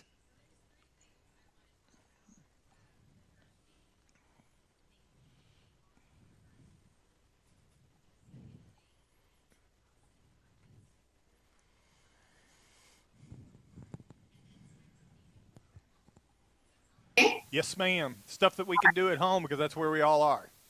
Yes. You want to start there? Sure. Yes. So, things you can do at home on my blog, my personal blog, maintenanceisamust.com. I put on a list there of things that my parents used to have me fill out when I was a teenager. Checking fluids, making sure my car was clean, and I had to turn this in once a week to my dad in order to keep the privilege of driving. I hated doing it then, but now as a grown woman, I am very grateful that my dad spent time with doing that with me. And I think this is a great activity you can do if you have a teen or even a younger child, just something you can do together that will be outside in a safe environment, and y'all can do it one-on-one. Another thing you can also do at home is to review what you have in your car at all times. So, before I've always had a small little code reader. I've always had a tire pressure, gauge. I also had a portable air compressor. So just little things like that. And now, given all what's going on, I now carry a bottle of 409. I have hand sanitizer. I have Fridgy Fresh, gloves, paper towels, etc. So I posted on my blog, and you're welcome to take a look at it or get free information or give me feedback or just say what are things that you're keeping in your car. So that's what I have for people who do at home. That's not as boring as reading your owner's manual. No, but it's something that's going to kind of keep you safe in this day and age and trying to keep the bugs away, the germs, whether it be the coronavirus or any other germ. I mean, really and truly. Exactly. So the next thing I had was, maybe now is a time you're thinking about budgeting. Especially if you normally have 2 cars, but you're only driving one right now, if you're working from home or what have you, really taking a look at that car and seeing what are some upcoming expenses you may have with that. What are some maintenance that's upcoming? Do you need to maintain, both vehicles right now if you're only using one, and which one is the best fit for your family at this time? As we all try to move past this. Maybe a service smart check is something you'd be interested in. Our shop, we completely evaluate a vehicle in regard to safety, repair, and maintenance.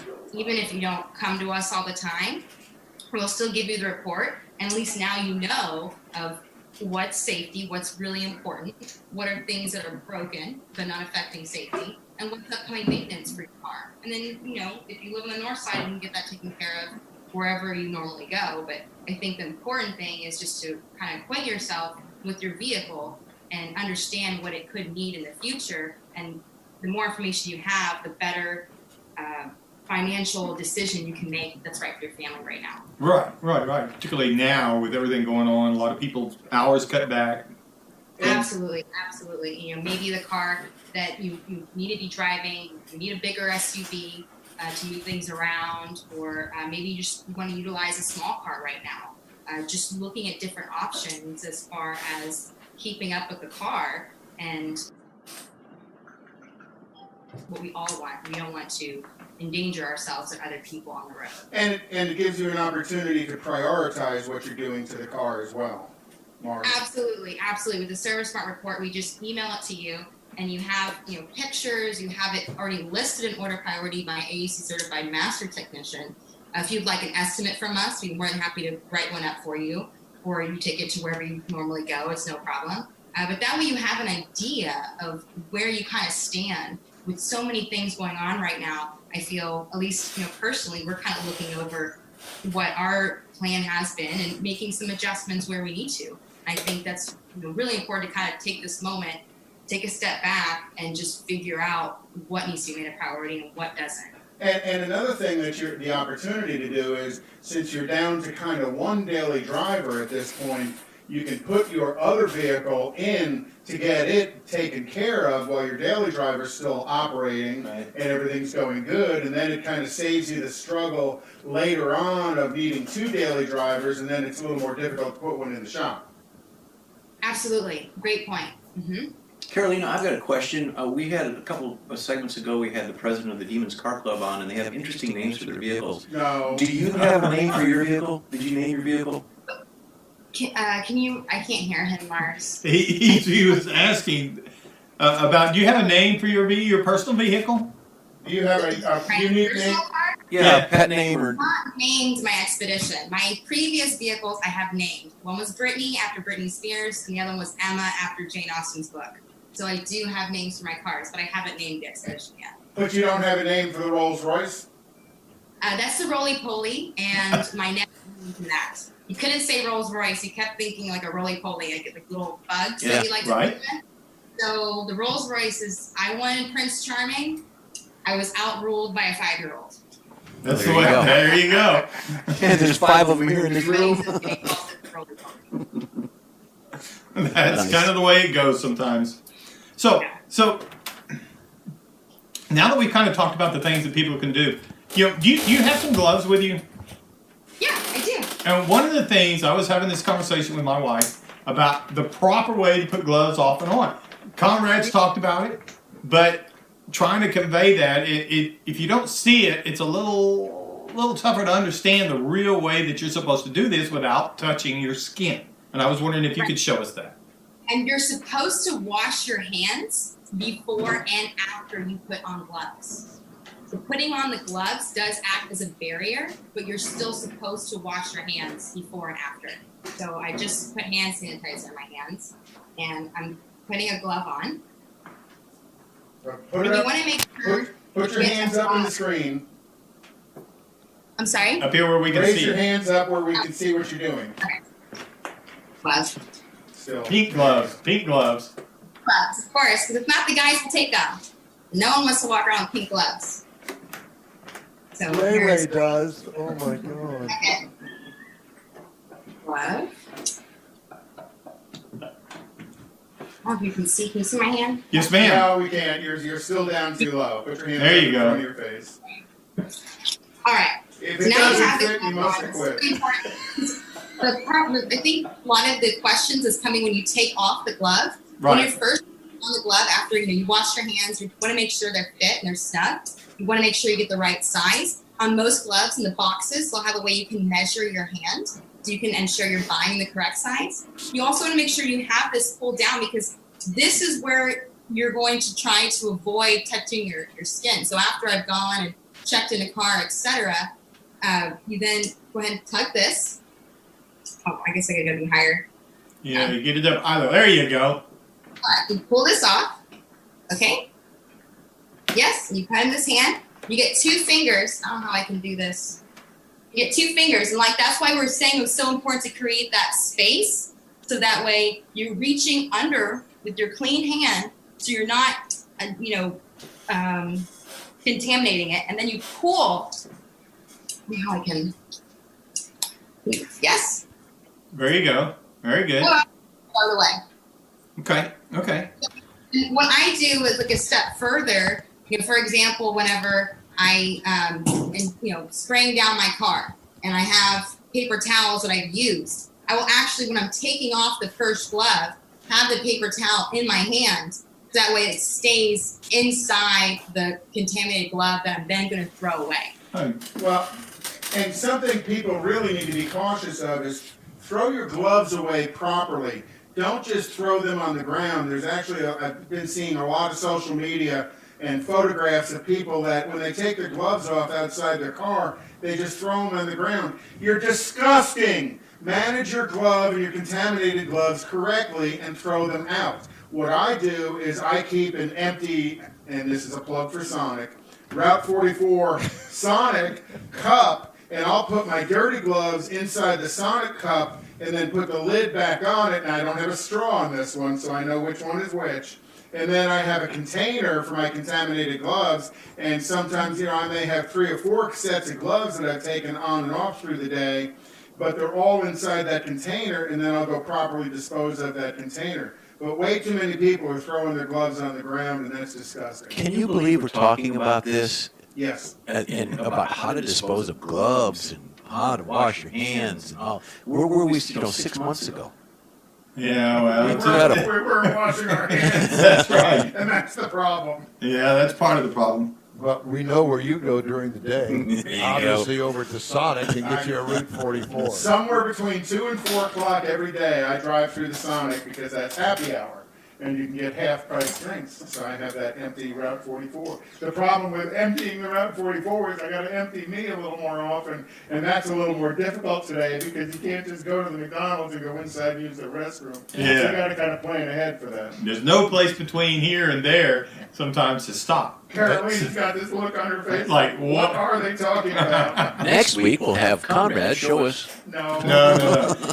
Carolina, thank you very much, ma'am. We appreciate your patience working with us here today, and thanks for the glove deal. I figured out what's wrong with the glove deal. I've got them too small. I don't have the little place, the little room down there in the area for to grip it with. He's got those little hands. You can actually, on the boxes, will show you can measure your hands. You can make sure you buy the right ones. I'm sure no one probably realized that was on there, or it had instructions on how to even buy.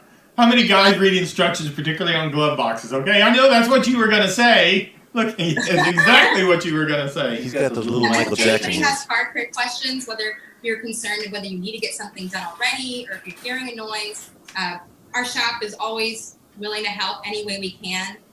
You're welcome to either WhatsApp, app us, or FaceTime with us, and we're just there to help and make sure everybody gets through this as best we all can, working together. We love you. Thank you so much. And how do they get a hold of you for that?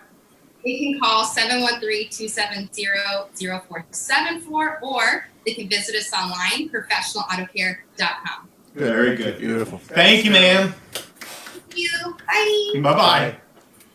Carolina Serratos with Professional Auto Care. I want to make sure that I've got the audio. I'm doing the right thing. Thank you. Heitzman offered to come and take care of this. He says, you need an old man for a sound engineer. We already have that. Ainsley's here, but he's not as old as we are. David's still a young guy by comparison to us 60 and 70-year-olders. Speak for yourself. And David doesn't have to be here. He's got his own life. He does. I want to remind everybody that if you're a member of a car club, a truck, or a Jeep club, you can put your group in our car club spotlight on In Wheel Time. Just email us the club's info and contact name and number, and we'll take it from there. The email address is info@inwheeltime.com. We'll be right back after a quick break here on the In Wheel Time Car Show.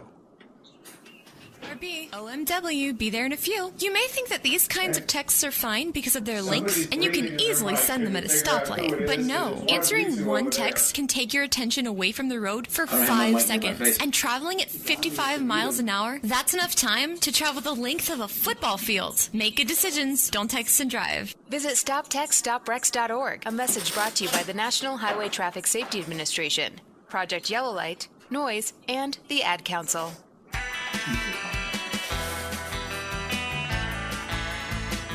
Surf's up. Dude. Surf is up, dude. Surf is up, and we thank you for joining us today here on the In Wheel Time Car Show. We appreciate that, and we are moving right along. We've got about 30 minutes of this show left. Oh my God, is it ever going to end? No, we've had all sorts of technical issues and my screw-ups, and I will take blame for.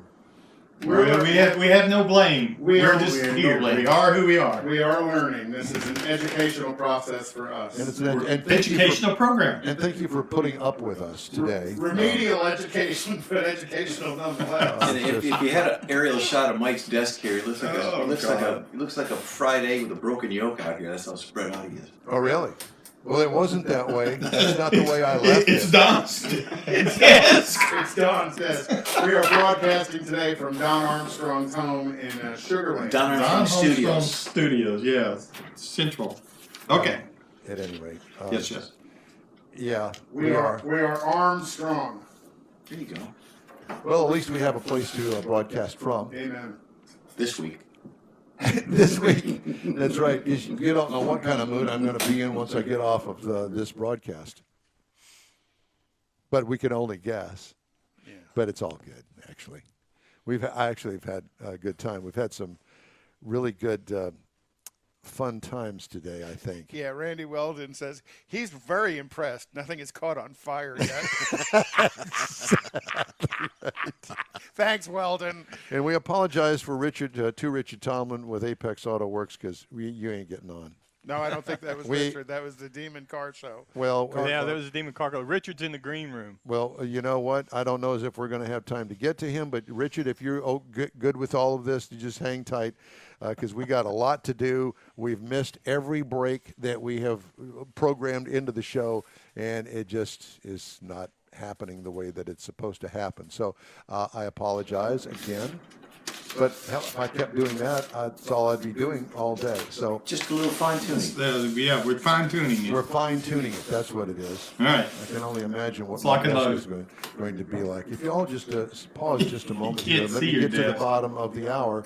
Then what we'd like to do, I think, is we'd like to get Mr. Mars to do his car review. Yes. So we're going to do that. Let's start the next half hour, shall we?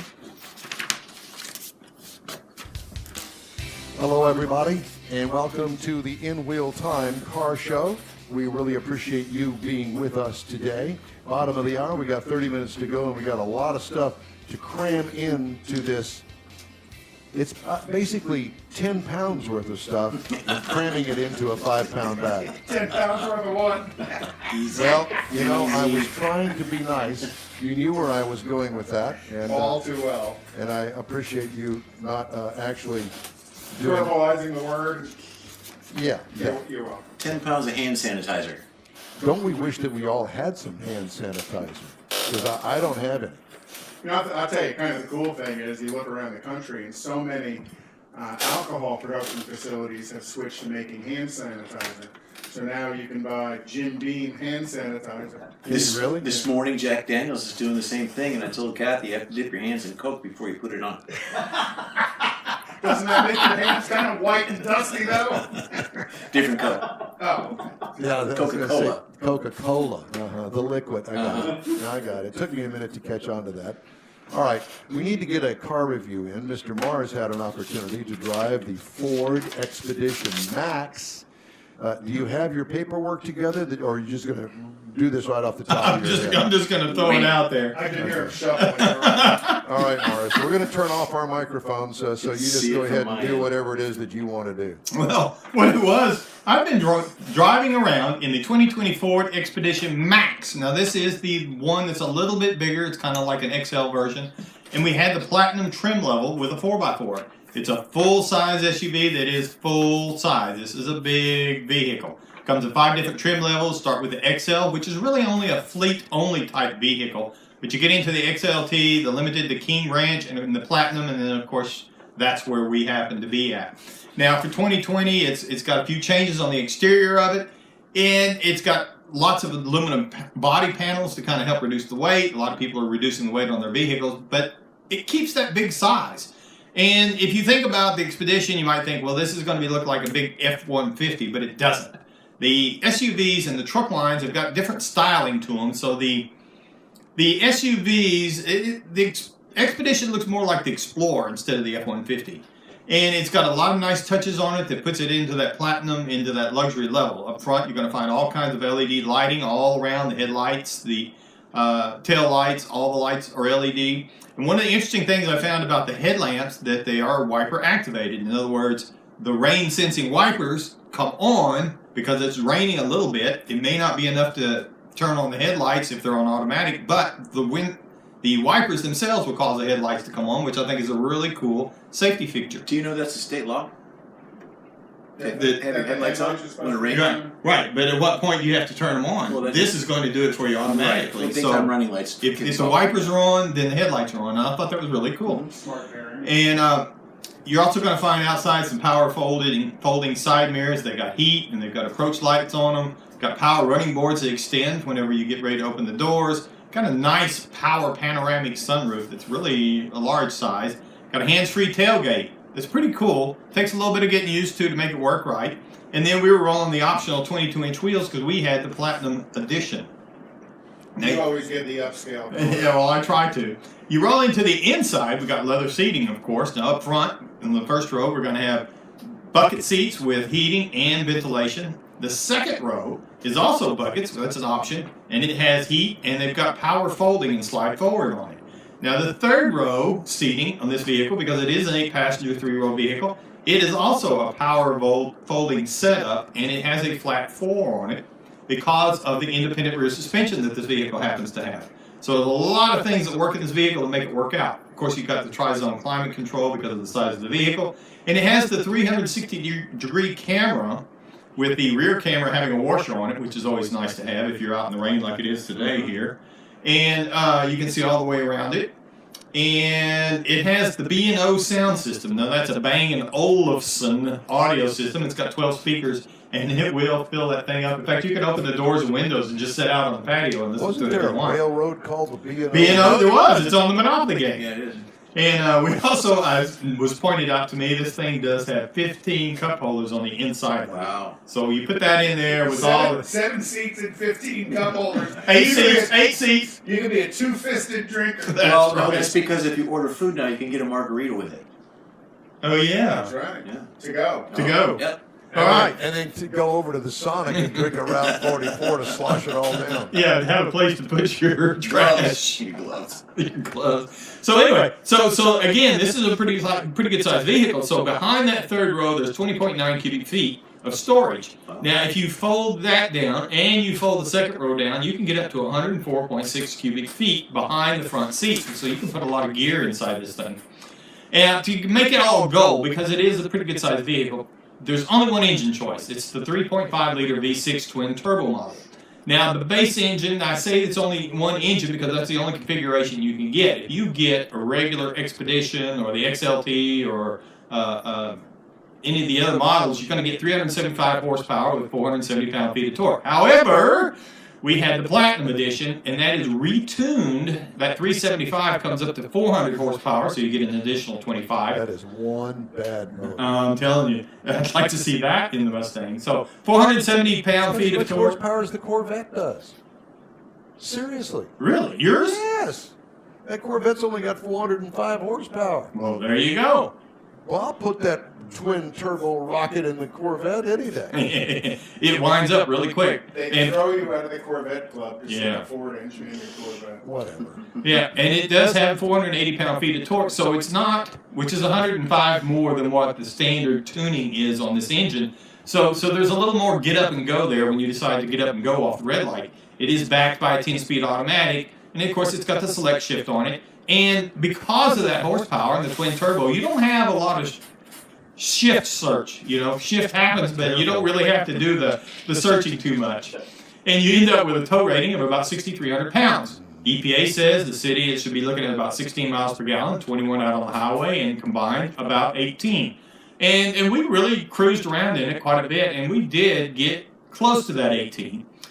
We had to test out the turbo a little bit and to make sure it was all there and didn't have any turbo lag on it. And I have to tell you, I was really surprised by the level of performance in this vehicle because it is a big feeling vehicle. It drives really big, but you really have It is big. Good God. Yeah, They don't come any bigger than that.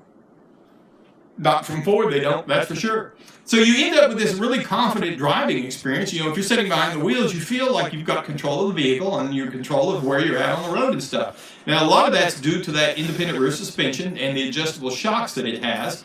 And that's part of what allows the flat floor on the interior, but it also is what makes the vehicle ride and drive the way it does, so that you don't have a lot of, it's big. You're going to have some body sway if you go into the curves a little hard, but it's not near as bad as what you would think it would or when they had the old regular trailing axles behind it. So, but that's how it keeps everything from floating. Now, if you're looking at something to compare it against to, you're going to have to go look at a Chevy Suburban XL or the GMC Yukon Denali. Both of those vehicles, when you start getting into this level of features that are on it, you're talking about having V8 engines on them. You're going to have a little more towing there because of the V8 engine, the suspension, and I think they are V8 only. I don't think, right. I don't no, think you don't have a choice. Six-cylinder or anything like no, that. I think you can go from a V8 to a bigger V8. That's not your only choice. 5.3 to 6.2. Yeah. So there's there's a big difference there in the engine. So that explains the difference in the towing capacity. Let's talk about the but price. If you're looking at the engine now, base Ford Expedition on the price, you can get into an Expedition as cheap as about $52,800, somewhere around there. Cheap. And then, but if you want to get into the Expedition Max, now you're going to step up to a minimum of $55,835. Now, the MSRP for our Platinum level, which is top of the line, we had a few options on it, not a whole lot, but a few. Started out at, we were sitting here, started at, well, I lost it.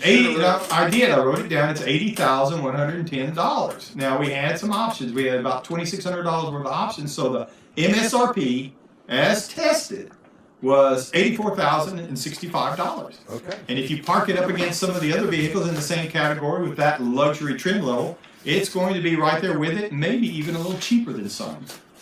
Okay. You got it? Got it. All right, thank you. We got to have more of the In Wheel Time car show right after this. 911, what's your emergency? Sir, what is your location?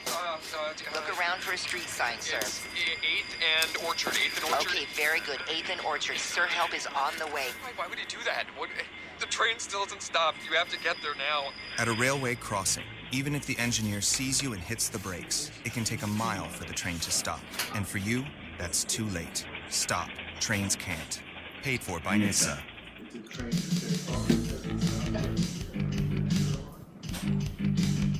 Hey. Thank you for joining us on the In Wheel Time car show. It's a Saturday. We got a little bit more to go. And hopefully you're going to enjoy the rest of the show. Because I have something especially for you. And that is Conrad DeLong has got a very special thing that he wants to do. Well, if there's time. Okay, well, since Mars isn't here, and I can't see him and I can't talk to him except this way, do we have Richard Tomlin still with us? Yes, we do. All right, well, why don't you go ahead and talk to Richard Tomlin? Richard, you still with us? You still with us? Oh, good. How's it going, man? Another day in paradise, as I call it, down here in Alvin, Texas. I was just going to show you guys a couple cars we've been working on during this pandemic, as they call it.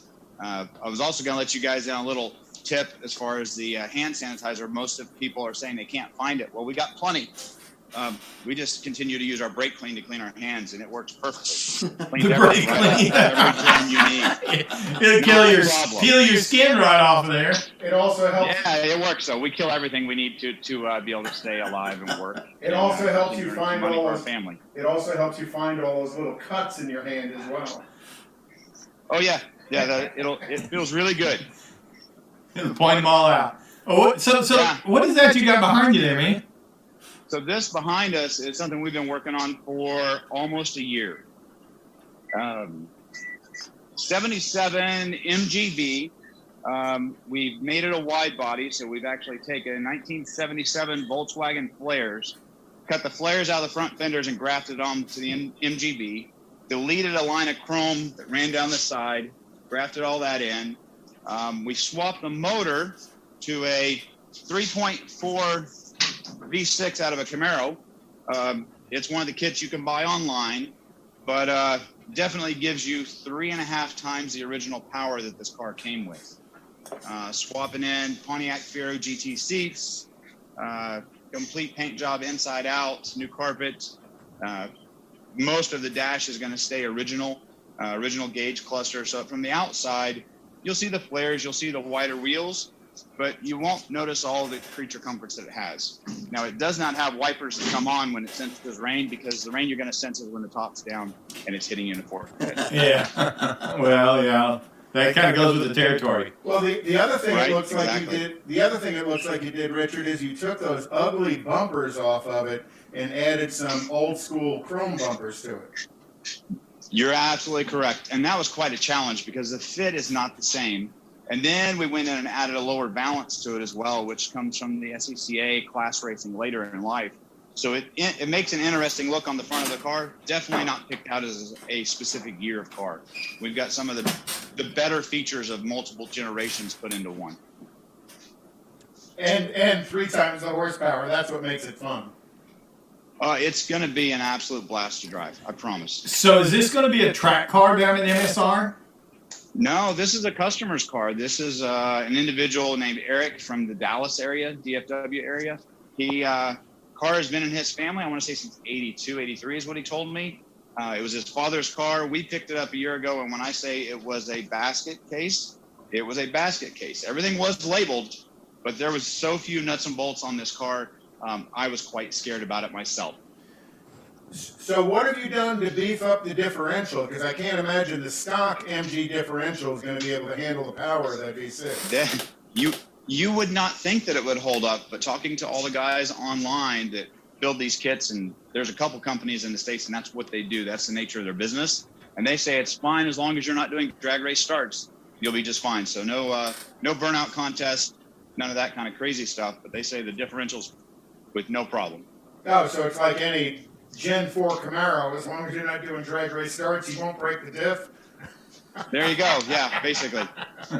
Sorry. It's got its issues, I promise. But I'll show you one more thing real quick, guys. We got a second. We'll walk over to the fabrication shop. We've got a car over here that's being built for Formula Drift. So it's called the Duralast Eurofighter. The body is a carbon Kevlar that we're swapping out all the steel to a carbon Kevlar on it. Come around this side, Ricky, and show everybody this. So basically, quarter panels have been cut completely off the car, but the carbon Kevlar actually has flex to it. So when these guys touch the walls doing the Formula Drift stuff, it doesn't actually destroy the car. Eurofighter, of course, one that was designed in Europe, but Kevlar outside, carbon fiber inside, carbon fiber door panel. If you look around the car, Wisefab, Willwood, Woodward steering components, Sparco seats. It is kind of a no expense spared build. Of course, the cage work was all by us here, built specifically to the rules for Formula Drift. And then as we do with a lot of cages, see if I can get over here and show you this. We do a little Texas logo that we weld into all the cages. So everybody knows where that came from. Nice. But it's like they bought it from David McDavid Oldsmobile, right? Right, exactly. So this car will be getting a Texas Speed and Performance motor. It'll have about 800 at the wheels before they shoot it with nitrous. Once they shoot it with nitrous, you will be looking at probably 1,200, 1,250 is what they're saying. And what's the weight? A lot of fun. What's the weight going to be with the engine in it? It is actually quite heavy. They have a minimum weight. So what they do is you cut all the weight out of the car, then you go back and you add lead plates in the bottom to lower the center of gravity. But I believe his class weight minimum it's either 2,800 or 3,100. I'm not sure on that. I've got to go back and look. I don't get to do that part of the car. I'm just build it, and then they'll get to play with suspension and lineup. But this one, you're talking about the Camaro. This runs a Gen 5 Camaro diff in the BMW as well. Okay. Oh, cool. So that is what generation BMW is that? That is an E92. Okay. But not E92 M3. Not much E92 left in it other than the visuals. Just the shell and the subframes. That is about it. How cool is that? Well, it's great to have Richard on the line with us today, and we really appreciate the time that he's taken to talk to us. Richard, thank you so much. We really appreciate it, and hopefully we'll be in touch with you soon. We'll talk about the Studebaker Hawk next time. All right, man. Well, Richard, take care of yourself, and we appreciate it, and we will be back in touch with you. No worries. We'll be around. All right. Thank you, sir. Okay, we're going to take a quick break, and we're going to be back right after this. Uh-oh, Brad's buzzed. Oh, yeah? Yeah, he's starting with the woots. That one worked very well. And now a speech. I just want to say that friendship is about heart and brain. Who's with me? Good thing is, he knows when he's buzzed. And my brain is saying, when it's time to go home, somebody call me a ride. Love that guy. Me too. Know your buzzed warning signs? Call for a ride when it's time to go home. Buzz driving is drunk driving. A message from NHTSA and the Ad Council. A social distancing tip. While the CDC urges you to avoid close contact, like hugging or shaking hands, there are other non-physical ways to say hello.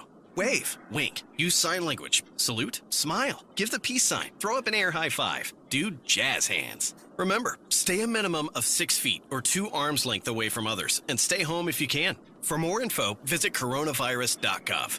Let's all do our part because we're all #AloneTogether. Brought to you by the Ad Council. Well, I found a mistake, just one that I made today.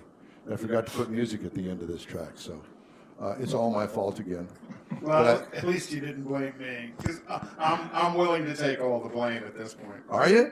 I get it most of the time. I grew up in a family with 2 older sisters, and I probably deserved getting the blame for everything that happened. Yeah. Except I didn't start the house on fire. I'm going to blame my father for that. He started the house on fire? Kind of. I was doing a project for middle school, and I had taken an alternator and kind of cut it apart to do a display of what an insides of an alternator looked like. And I was washing the parts with gasoline. Nice. And I In was the house? No, I was doing this out in the backyard. I was going to take the gasoline way out in the backyard, just kind of dump it on the ground. And I mean, we had like 1.5 acres, so it wasn't going to be a big thing. My dad goes, no. We're going to flush it down the toilet. Oh my gosh. So he flushes it down the toilet, and the cap was left open in the storage room in the garage, and the hot water heater came on, and foop! We heard the foop noise. We knew what that was, and he stored all the snow. This is up in New York, and stored all the snow tires on top of this little where this cap was. So we had to take all the snow tires out and put the fire out. It was it wasn't my fault though. I was waiting for it, like, you put the cherry bomb down the toilet and blow it off the wall. Boom! No, that was in high school. Did you actually do that? But you had to do that in the upstairs bathrooms because it did more damage, because then the water You rained actually down. tell me you didn't. I would never admit to that. Good. This public service announcement is brought to you by Sneaky the Bear. I've got some news stories that I think that we need to get to, because I think that the Sugarland police are on their way over the house. There's somebody keeps going back and forth in front with little lights on top. I'm not sure. There's that. They're looking for us and looking for this broadcast. Oh my God. Well, no surprise here. AutoNation laying off 7,000 workers, slashing executive pay, and postponing capital spending after vehicle sales fell by half in the last half of March because of the coronavirus pandemic. They postponed more than $50 million of capital expenditures through the second quarter, implemented a temporary 50% salary cut for Executive Chairman Mike Jackson. The executive vice presidents get a 35% reduction, on and on. Reduced second quarter advertising expenses by half, significantly trimmed discretionary spending, and frozen new hiring. That's over at AutoNation. That's a huge group. Yes, it is. And there's plenty of AutoNation stores here in this town. There's 18 dealerships, but 2 of them are pure used car operations. So there's actually 16 dealerships. Sales, Detroit 3, Nissan, and VW posted lower first quarter sales with a big hit in March, underscoring the sudden negative impact coronavirus is dealing automakers and dealers as Americans hunker down. Toyota, Honda, Hyundai, Subaru suffered declines of more than 37% last month. The March SAR tumbled to 11.35 million. We were selling 18 million cars this past year. Only 3 brands, Ram, Lincoln, and Kia, have so far escaped the first quarter with overall gains. Kia's got a completely new lineup. Lincoln clearly is on the upswing finally after years of nothing. And Ram, they're unstoppable. And it's clear to all of us that even though they sponsored this show and we're on a hiatus with them, it's clear that the Ram is killing everybody, and rightly so. What a great truck. And from what I understand, truck sales have not fallen as drastically as car sales have. Yeah, well, people are still buying trucks, and I think that they will. Jim Hackett's compensation in the second full year as CEO of Ford Motor Company fell about 2% as the automaker failed to meet many financial targets. He earned $17.36 million in total compensation in 2019. Oh, it fell 2% of $17 million. Oh, yeah, wow. Exactly. Something wrong with that. Federal program to issue rebates to U.S. consumers toward the purchase of a new vehicle could provide a much-needed jolt to the auto industry that seen plants idled and showrooms emptied by the coronavirus. That's according to Obama administration officials who oversaw the program known as Cash for Clunkers. I think Cash for Clunkers is coming back. Remember Cash for Clunkers? Yep. Back in 2009, automakers, suppliers, and dealers have grown increasingly nervous about their near-term prospects as the virus has grounded the industry to a halt and spurred discussion about possible need for government support, more government support. But Cash for Clunkers, I think, would be a good alternate for all of that. I was not a fan of Cash for Clunkers because what it did was it took out a whole level of used cars for sale, and I mean a serious level. Because when you look at used car operations, you know, there are different used car operations sell at different price levels. Right. So that mid to low price level of used car operators were devastated because their inventory was turned in as cash for clunkers. But wasn't there another motive in this with the banks also? Oh yeah, that was part of it as well, because the banks and the financing and trying to get all of them back on the feet. But cash for clunkers kind of hurt the industry as a whole, mainly because of that mid to low level used car operator.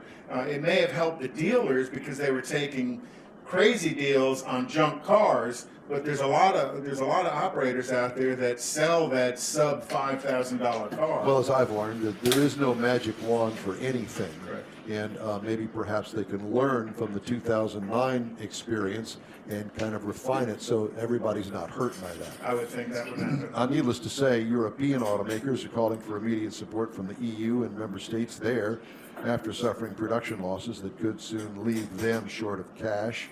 That's another story. This was an interesting story that I wanted to run this by before we say goodbye today. General Motors will help develop 2 new electric vehicles for Honda. Did you hear that? For Honda? General Motors will help develop 2 new electric vehicles for Honda that will be powered by GM's upcoming Ultium batteries. According to the automaker, Honda will design the interior and exterior of its vehicles. They will ride on GM's global EV platform, which will be engineered to support Honda's driving caricature, the company said in a joint statement. GM will build the EVs at its North American plants, and sales are expected to begin in the 2024 model year in Honda's U.S. and Canadian markets. The vehicles will offer GM's hands-free advanced driver assist technology. Technology mirrors GM's Super Cruise system, but will have Honda-specific branding, according to a spokesperson. Well, you liked the Super Cruise when you had it in the CT6. I did, but remember, it is not an autonomous thing. Right. You have to be on guard, and a lot of cars in the past couple of years have come out with their own kind of this semi-autonomous thing. But you still have to have your hands close to the steering wheel, and you have to let it know periodically, like every 30 seconds or so, that you are there. Paying attention. Yeah, paying attention. You have to put your hands on the steering wheel. Because if you don't, it'll shut it off. I think one of the things you had talked about was that system was dependent on lines and reflectors in the road. Correct. And as you rolled into construction zones, you had to regain control of the vehicle. Correct. And I won't bother you and bore you with the public transportation, but Secretary of Transportation Elaine Chao announced $258 million to help public transportation systems here in Houston respond to the COVID-19 pandemic. Federal funds are part of a $25 billion plan overall, so you're going to get some public funds for public transportation here in town. Well, I guess that's it. Mars, Jeff, are you still there? Yeah, right here. I want to thank everyone for this award. Hey, you're very welcome. And we're going to have to next time, because you're coming over next week, whether you like it or not, because we're going to have to do something with this actual setup where you are, Jeff, because it just looks funny, and that one thing. Well, but it looks so much better now that he's got his hat on backwards and got his little Emmy here. I got my Emmy and the glare off the, And Susie ran in the other day and went outside. That's because Jeff had her in his lap. Yeah, she was sitting in my lap. Oh, really? Yeah. Well, you know what we can do for the She tire ran away. is we can just take a couple of tires off the Corvette out there, bring them inside the house, and you can do your tire number analysis And you can inside the house. check the brakes while you're at it. Well, okay. Stay safe, Houston. Yeah, we can do all of that and more, whatever you'd like to do. So Much more. Yes, much more. All right, thank you, gentlemen. For Mike Mars, Conrad DeLong, Jeff Seekin, and for David Ainsley, we'd like to thank you. There's David. We'd like to thank you for joining us today. We'll be back next week with another 2-hour show. Lord willing and the creek don't rise, and keep our fingers crossed, and hopefully we'll do a better job. That's it for today's In Wheel Time online car show. When you're on Facebook, please give us a like. You'll get Conrad's Unicorn hunting features along with all things automotive. And while you're there, sign up for our feeds on Twitter and on Instagram, Stitcher, and YouTube. Again, our In Wheel Time Chief Engineer, the fabulous David Ainsley. For Mike Out of This World Bars, King Conrad DeLong, I'm Don Armstrong saying so long for now. We hope that you'll join us next week, noon to 2, right here. Thanks for being a part of the In Wheel Time family. Have a great week. Stay fabulous and sanitary like you know you want to be. See you later.